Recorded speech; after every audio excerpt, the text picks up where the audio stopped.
Hi friends, welcome to Telugu యువరైతు YouTube channel. నేను మీ రవి. మనకు ఈరోజు ఈ వీడియోలో వరి నార్మల్లో ఈ నార అనేది పల్లబారి చనిపోవడం, అలాగే నార అనేది కుళ్ళిపోయి చనిపోవడం, అలాగే నార అనేది గుంపులు గుంపులుగా చనిపోవడం, ఇవన్నిటికీ ఎలాంటి యాజమాన్య పద్ధతులు పాటించాలి, అలాగే మనకు ఎప్పుడైతే ఈ నారుమడిలోనే మనం సరైన సస్యరక్షణ చర్యలు చేపట్టమో ఆ తర్వాత మనం పంట నాటిన తర్వాత ఈ ఉల్లి కొడుకు, కాండం తొలచు పురుగు, యాంప్లిగో, కాల్డాను ఇలాంటివి కొట్టుకోలేక చాలా ఇబ్బందులు పడాల్సి వస్తుంది. వాటన్నిటిని కూడా నార్మల్‌లో ఏ విధంగా కంట్రోల్ చేయాలి? అలాగే నార్మల్‌లోనే ఒడిపిల్లని ఏ విధంగా కంట్రోల్ చేయాలన్న పూర్తి వివరాలు నేను వీడియోలో తెలియజేస్తాను. ఈ వీడియోలో కేవలం ఏ ఎరువులు మీకు యూట్యూబ్‌లో చాలా వీడియోస్ ఉన్నాయి కదా! వాటిలాగా ఈ జింక్ ఎయ్యి, డీఏపీ అన్నది కాకుండా కొంచెం సరికొత్తగా ఈ వీడియోలో మీకు తెలియజేసే తక్కువ పెట్టుబడిలో కొత్తగా తెలియజేయడానికి ఈ వీడియోలో నేను ప్రయత్నం అయితే చేస్తాను. కాబట్టి ఈ వీడియో పూర్తిగా చివరి వరకు చూడండి. అలాగే వరి సాగుకు సంబంధించిన పూర్తి యాజమాన్యం కోసం మన ఛానల్‌లో అన్ని రకాల పంటలకు సంబంధించిన వీడియోస్ ఉంటాయి. అవన్నీ కూడా మీకు పక్కన ప్లేలిస్ట్‌ల రూపంలో పొందుపరచడం జరిగింది. దాంతో పాటుగా ఆ వరి యాజమాన్యం ప్లేలిస్ట్ అనేది మీకు ఇప్పుడు ఈ పైన చూసినట్లయితే వరి యాజమాన్యం అని కనపడుతుంది కదా!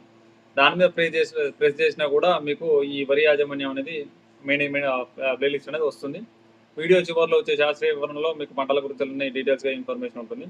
ఇక టాపిక్‌లోకి వెళ్ళినట్లయితే ఫస్ట్ ఆఫ్ ఆల్ మనకు ఈ వరి అనేది కుళ్ళిపోయి చనిపోవడం, లేదంటే వరి అనేది పండుబారి చనిపోవడం. చాలా వరకు ఏం చెప్తున్నారంటే మనకు సోషల్ మీడియా మొత్తంలో కూడా చివరి దిక్కులో 20-20-13 కానీ డీఏపీ కానీ దాంతో పాటుగా ఈ జింక్ సల్ఫేట్ కలిపి చల్లుకోమంటున్నారు. ఒకటి గుర్తుపెట్టుకోండి, జింక్ సల్ఫేట్ మరియు ఫాస్ఫరస్ ఎరువులు అనేవి ఖచ్చితంగా కాంపాక్టబిలిటీ ఉండవు. ఈ రెండు కలిపి వేసుకోవడం వల్ల ఎటువంటి ఉపయోగం అయితే ఉండదు. 100% జింకుకు ఫాస్ఫరస్కు పడదు కాబట్టి అందరికి తెలిసిన విషయమే కాబట్టి ఖచ్చితంగా మీరు వేసుకున్నట్టు ఎరువులు అనేవి వేస్ట్ అయిపోతాయి. ఈ జింకు సల్ఫేట్ అనేది చివరి దిక్కులో చల్లుకోవడం వల్ల ఎటువంటి ఉపయోగం అయితే ఖచ్చితంగా ఉండదు. ఎందుకంటే రెండు కలిపి వేసుకోవడం వల్ల ఎటువంటి ఉపయోగం ఉండదు. అయితే మరి వీటిని ఈ పండుబారిపోయేటువంటి నారుని ఏ విధంగా కంట్రోల్ చేయాలో చూసుకున్నట్లయితే మీరు వీడియోలో చూస్తున్నారు కదా! ఇప్పుడు ప్రజెంట్ చూసేది వచ్చేసి మనకు ఎటువంటి జింక్ సల్ఫేట్ కాదు, ఎటువంటి ఎరువులు వేయనటువంటి భూమి. అలాగే ఇక్కడ మీరు చూస్తున్నారు కదా! దీనికి జింక్ సల్ఫేట్ వేశారు. అలాగే ఏదో సంథింగ్ ఏదో కిట్ వేసానని చెప్పారు. ఆ పేర్లు ఎందుకని అదో కిట్ వేసా అని చెప్పారు. ఆ కిట్ కూడా వేశారు. అయినా ఈ నారు చూడండి ఇది ఎలా చనిపోయిందో. మీరు ఫస్ట్ చూసినటువంటి నార అనేది చనిపోలేదు. మీరు ఒకసారి గమనించినట్లయితే రెండింటి మధ్య డిఫరెన్స్ ఏంటంటే నేల. సాయిల్‌లో కార్బన్ పర్సెంటేజ్ అని సరిగ్గా ఉన్నప్పుడు, ఆర్గానిక్ కార్బన్ అని ఉన్నప్పుడు ఈ నార అనేది చనిపోదు. అంతేగాని మీరు జింక్ ఏసినా, ఏదేసినా కూడా సాయిల్ యొక్క ఆర్గానిక్ మ్యాటర్ బాలేకుండా ఉండి, భూమి అనేది చౌడుబారి ఉంటే మాత్రం ఇప్పుడున్న వాతావరణ పరిస్థితుల్లో ఖచ్చితంగా నార అనేది చనిపోతుంది.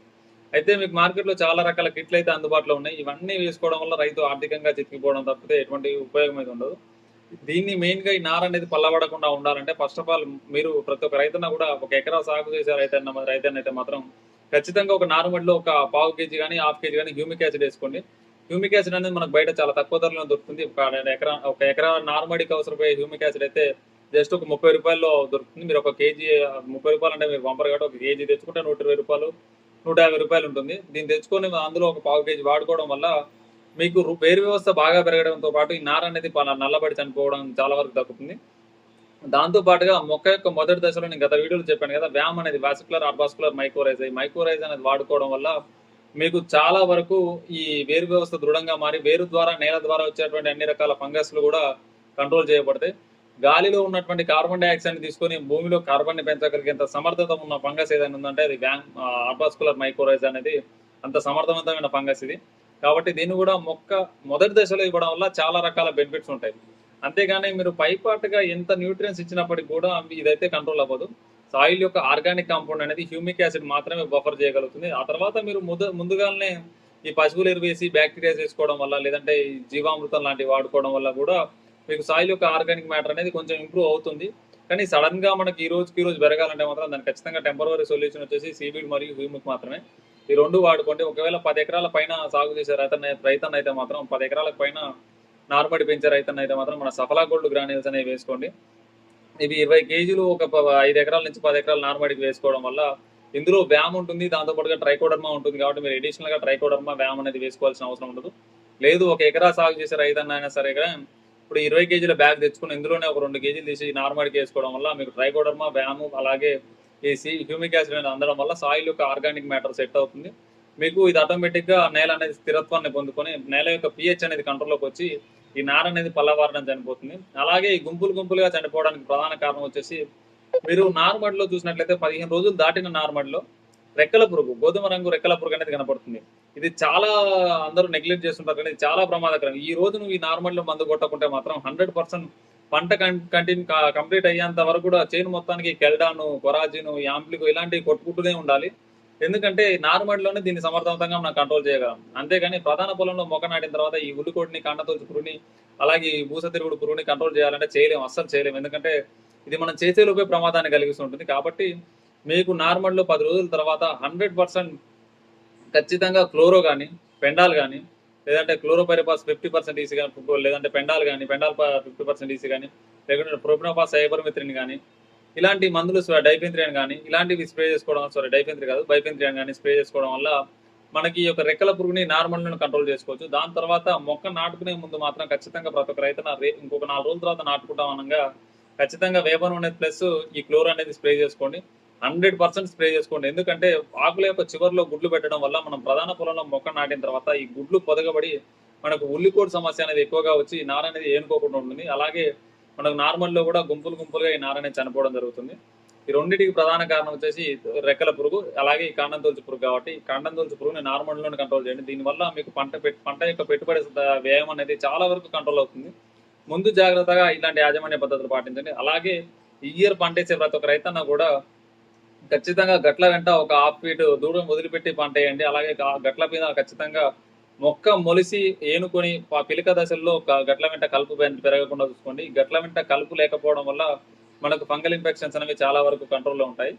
అలాగే మనకు నీటి యాజమాన్యం ఫంగస్ల విషయానికి వచ్చినట్లయితే నారుమడిలో ఈ ఫంగస్లు ఎక్కువగా వస్తుంటాయి కదా. ఈ ఫంగస్ల విషయానికి వచ్చినట్లయితే నార్మడిలో నీరు అనేది ఎప్పుడు ఫ్రెష్గా ఉండేటట్టు చూసుకోండి. నార్మడిలో ఎక్కువగా పాకూరు రాకుండా చూసుకోండి. ఎలాగంటే నార్మల్‌లో రోజు నైట్ పూట వాటర్ అనేది తీసేసి మళ్ళీ పెట్టడం వల్ల చాలా వరకు ఈ నార్మల్‌లో ఫంగస్‌లు అనేవి తక్కువగా అటాక్ అవుతాయి. అలాగే నీరు అనేది కొంచెం ఎప్పుడు బోర్ అనేది కొత్త వాటర్ వచ్చేలాగా చూడండి. దానివల్ల వాటర్ అనేది కొంచెం గోరువెచ్చగా ఉండడం వల్ల ఎటువంటి ఫంగస్‌లు అనేవి రావు. అలాగే ఈ హ్యూమిక్ యాసిడ్ లాంటి కార్బన్ మెటీరియల్స్ వేసుకోవడం వల్ల కూడా మీకు చాలా వరకు ఫంగస్‌లు అనేవి కంట్రోల్ అవుతాయి. ప్రివెంటర్‌గా ఖచ్చితంగా ఫంగిసైడ్స్ అనేది వాడుకోవద్దు. ఇక నార అనేది కొద్దో గొప్ప కొసలు మాడిపోయినట్లున్నా, లేదంటే పళ్ళ పడుతున్నట్లున్నా కూడా ఖచ్చితంగా ఈ ఫార్ములా 4 లాంటి లిక్విడ్ గాని, లేదంటే మనకు బయోవిటా గాని, లేదంటే మన ప్లాంట్ బూస్టర్ గాని పైపాటుగా స్ప్రే చేసుకోండి. 100% యాసంగి నారులో 15 రోజుల తర్వాత ఒకసారి స్ప్రే చేసుకోండి. తర్వాత మనకు మళ్ళీ ఒక 25 రోజులకు నాటు పెడతామంటే 22 రోజులకు అలా ఒకసారి స్ప్రే చేసుకోండి. ఈ విధంగా యాజమాన్య పద్ధతులు పాటించడం వల్ల నార అనేది చాలా వరకు కంట్రోల్ కాపాడుకున్నట్లయితుంది.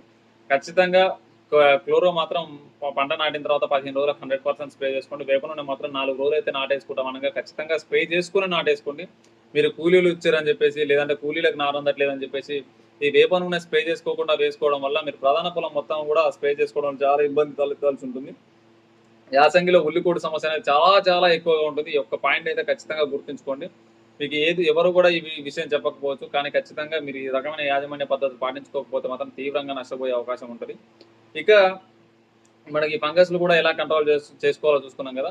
100% మనకు ఒక విషయం గుర్తుపెట్టుకోండి. మనకి జింక్ లోపం అనేది ఎలా వస్తుంది అన్నది ఒకసారి చెక్ చేసుకుంటే, మనకు యూరియా అనేది మనం 15 రోజులకు ఒకసారి చల్లుతాం కదా. యూరియా చల్లినప్పుడు మొక్కలైతే పచ్చబడకుండా పైన ఆకుల యొక్క చివర్లు అనేవి కానీ, లేదంటే మనకు ఈన మొత్తం కూడా పల్లబారిపోతుంది. అంటే 100 గ్రీనిష్నెస్ రావట్లేదంటే 100% దానికి జింక్ లోపం వచ్చినట్లే. అప్పుడు 15 రోజుల తర్వాత 10 నుంచి 15 రోజుల తర్వాత మీరు జింక్ సల్ఫేట్ అవసరమైతే చల్లుకోండి. అవసరాన్ని బట్టి మీరు సీవిడ్ హ్యూమిక్ లాంటి ఫర్టిలైజర్స్ వాడుకున్నప్పుడు అవసరం అయితే పడదు. ఒకవేళ కొన్ని సందర్భాలలో మీకు దాని యొక్క అవసరం తలెత్తినప్పుడు ఖచ్చితంగా చల్లుకోండి. నారుని గమనిస్తూ ఉండండి. ఎప్పుడైనా సరే నార అనేది ఒక దగ్గర గుంపులుగా స్టార్ట్ అయ్యి, అలాగే మనకి ఎక్కడైతే నారుమడిలో మీరు చూసినట్లయితే ఎక్కడ గమనించుకోవాలంటే, నారుమడి అనేది మనం ఒకసారి దున్నుకున్న తర్వాత మొలకలుకున్న తర్వాత నీరు తీసేసినప్పుడు కొన్ని ప్రాంతాల్లో నీరు అనేది నిలబడిపోతుంటుంది. ఆ నిలబడిపోయిన ప్రాంతాల్లో మీరు చెక్ చేసుకోవడం వల్ల అక్కడ తొందరగా డ్యామేజ్ అనేది స్టార్ట్ అవుతుంది. కాబట్టి ఆ ప్రాంతాల్లో చెక్ చేసుకోండి. ఆ ప్రాంతంలో చెక్ చేసినట్లయితే మీకు ఈ లోపాలు అనేది తొందరగా కనపడితే మీరు నారుని సమర్థవంతంగా కాపాడుకోవడానికి అవకాశం ఉంటుంది. ఎప్పుడైనా సరే నార్మడిలో నీళ్ళు ఎప్పుడైనా సరే పలచగా ఉండేలా చూసుకోండి. ఎట్టి పరిస్థితుల్లో కూడా నార్మడి ఒక 2 ఇంచులు పెరిగిన తర్వాత ఆరబెట్టొద్దు. బద్దనెరబడేటట్టు కానీ, లేదంటే నెర్రలు బారేటట్టు ఆరబెట్టొద్దు. ఎప్పుడు కూడా వాటర్ ఉండేలాగా చూసుకోండి. ఆ వాటర్ కూడా ఫ్రెష్ వాటర్ ఉండేలాగా చూసుకోండి. ఈ సంవత్సరం వాతావరణంలో మనకు కూల్ క్లైమేట్ ఎక్కువగా ఉంది కాబట్టి మొక్క స్ట్రెస్‌కి గురయ్యే అవకాశం ఉంటుంది కాబట్టి ఖచ్చితంగా ఒకసారి సీవీడ్ బేస్డ్ ఫర్టిలైజర్ అనేది స్ప్రే చేయండి. ఇవన్నీ 3-4 రకాలుగా కనిపించచ్చు. జస్ట్ ఓన్లీ సింపుల్‌గా చెప్పాలంటే మొక్క నాటేటప్పుడు కానీ, నాటిన తర్వాత కానీ humic acid based fertiliser first dose soil అప్లికేషన్‌లో వేసుకోండి. ఇది ఒక 30 నుంచి 60 రూపాయల మధ్యలో అయిపోతుంది. ఆ తర్వాత ట్రైకోడర్మా, వ్యామ్ ఈ 2 కూడా మొక్క నాటిన తర్వాత వేయొచ్చు. లేదంటే విత్తన శుద్ధితో కలిపి వేసుకోవచ్చు. మొక్క నాటిన 10 రోజులకి వేసుకోవడం అనేది ఫస్ట్ బెస్ట్ ఆప్షన్. ఈ 2 కూడా మనకు ఒక 250, 300 రూపాయల్లో అయిపోతాయి. ఈ రెండిటి వల్ల కూడా మన ప్రధాన పొలంలో మొత్తం కూడా ట్రైకోడర్మాను విస్తరింపజేయొచ్చు. అలాగే వ్యామ్ అనేది పెంచవచ్చు. ఆ తర్వాత మనకు మొక్క నాటిన 10-15 రోజుల తర్వాత పైపాటుగా క్లోరిపైరిఫాస్ 50% ఇదే బెస్ట్ ఆప్షన్. తర్వాతనే వేరేది ఏదైనా క్లోరోసైపర్ కానీ ప్రొపనోవాసైపర్మిత్రిన్ కానీ ఇవన్నీ కూడా తర్వాత విషయాలు. క్లోరో అయితే బెస్ట్. ఎందుకంటే దీనివల్ల స్మెల్ ఎక్కువగా ఉండడం వల్ల ఈ రెక్కల పురుగు అనేది తొందరగా మళ్ళీ దానిపైన దాడి చేయకుండా ఉంటుంది. రెక్కల పురుగు మాత్రం ఖచ్చితంగా ప్రికాషన్స్ అయితే పాటించుకోండి. ఈ క్లోరో అనేది స్ప్రే చేసుకోవడం వల్ల దాంతో క్లోరో స్ప్రే చేసుకున్నప్పుడు దీంట్లోకి ఈ బయోబీటా కానీ లేదంటే మన ప్లాంట్ బూసర్ కానీ యాడ్ చేసుకొని స్ప్రే చేసుకోండి. ఇక 3వ దశలోకి వచ్చేసరికి మనకు నారు ఇంకో 4 రోజులు అయితే నాటు పెడతా ఉండగా వేప నూనె. అప్పుడు కూడా మళ్ళీ మీకు వీలైతే ఈ రీప్లాంటేషన్ స్ట్రెస్ నుంచి తట్టుకోవడానికి ఓఎస్ఏ కానీ లేదంటే మన ప్లాంట్ బూసర్ కానీ లేదంటే బయోబీటా కానీ లేదంటే మ్యారినో కానీ ఇలా ఏదో ఒకటి స్ప్రే చేసుకోండి. దీనివల్ల నారు కొంచెం రీప్లాంటేషన్ స్ట్రెస్ నుంచి తొందరగా రికవర్ అయ్యి మొక్క ప్రధాన పొలంలో నాటే వెంటనే నాటుకోవడానికి అవకాశం ఉంటుంది. 2వ దఫాగా మనం 15 రోజులకు యూరియా చల్లుకున్నప్పుడు ఈ యూరియాలో కూడా హ్యూమిక్ యాసిడ్ కలిపి చల్లుకోవచ్చు. దీనివల్ల యూరియా యొక్క ఎఫెక్ట్ అనేది మొక్క పైన పడకుండా ఉంటుంది. ఈ యూరియా స్లో రిలీజ్ అవ్వడం వల్ల రూట్ డెవలప్మెంట్ బాగుంటుంది. ప్రధాన పొలంలో నాటినప్పుడు మొక్క రోగాల్ని తట్టుకోవడానికి చాలా సమర్థవంతంగా ఉంటుంది.